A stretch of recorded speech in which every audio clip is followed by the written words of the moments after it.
was C class. I believe it's number 4. I think that's where we're at. 4. We did hacksaws tonight. We started the night though by doing an exercise where we go off the side of the rooms.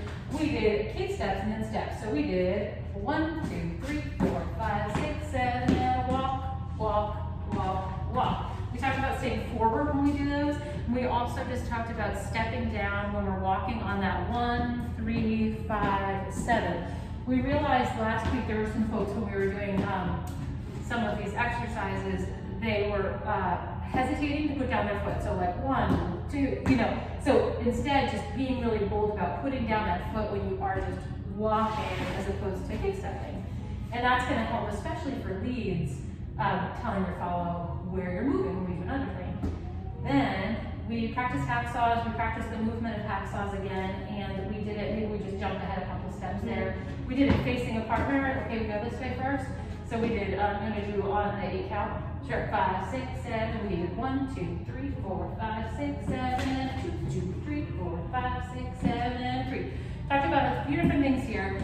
Staying forward on the balls of your feet, letting that movement come from your hip, a little easier to imagine when you're kicking back, but you can still let that movement come from your hip joint even when you're kicking forward.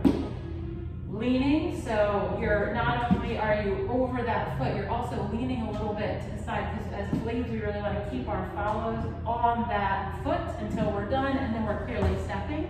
And then the other thing is stepping forward and back in between. So if we do 1, 2, 3, 4, 5, 6, step, we want to make sure we're stepping forward and then going to our next one and stepping back. It can be a step in between or a kick step, it doesn't matter. Anything else? Did I miss there? Did you talk about arms? We did that last week, pretty much, yeah. Yeah, but arms, anytime you're kicking, whether it's back or forward, your left arm is going forward. Yeah. So that helps to kind of get in there. Then we just did some exercises where we just did, let's see, maybe to the side? I don't know. Boom, ba, ba, right arm back. We did rock, step, step, rock, step, step. So maybe we do this from this side, so you can see here. Boom, ba, ba, boom, ba, da. We did talk a little in class about follows. You take that rock step, making sure you're not switching to the heel or going so far back in the lead's arm that they can't move you. It should be a really light and loose rock step. You should be ready to sort of move on that. And we took a rock step back as leads to get our follows to come back to us. It just felt good to have that stretch. Then we did this.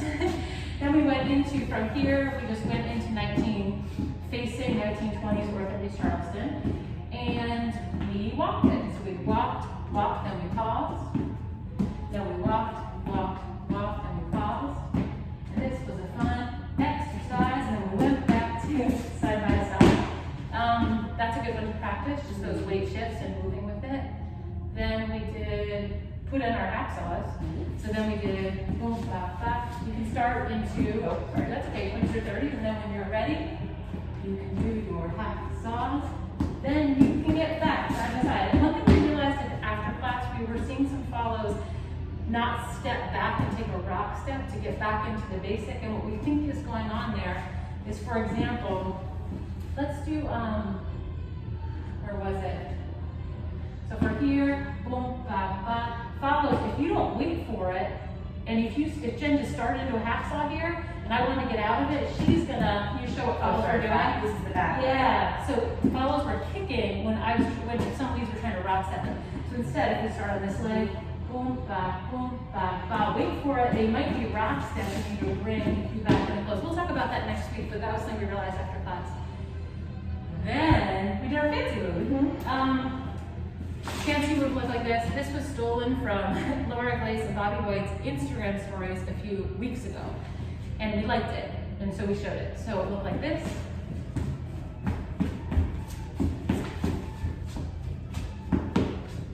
So that turn, we'll do leads and follows footwork. Leads, maybe I'll do back to the camera. Rock step, kick step, kick step, kick step, kick step, kick step, ho. On that last kick step, I'm speeding up the turn for my follows so that they do a step step. Follows are doing. Follows, you are doing rock step, kick step, rock step, kick step, run, back with your first hacksaw. And you're just doing that run because leads are speeding up that turn. So it starts like a chase. Do it together, maybe kind of slow. So I don't know how to do it. Back to you. Sure, I don't know. 1, 2, 3, 2, 4, 5, 6, 7, 1, 2, 3, 4, boom. Leads, you need to make sure you come all the way around because your follow otherwise would have too big of a turn there. So leads are really moving, follows are kind of at the center of it. It went pretty well. Mm-hmm. You want to say anything else about it right now? I think this is a totally socially leadable move. Especially the follows footwork, like where we did tell you what it was going to be, but if you were in a social setting, like Jillian was able to lead this on me when I had no idea what was happening. Not because I'm a great follow, but just because it is You're a very good follow. it's a leadable step. And then maybe if you're practicing this, trying to vary it up with just the regular chase entrance to tandem, just so follows don't always anticipate that this new thing is happening. Yes. That's it. Yeah. Good job, you guys.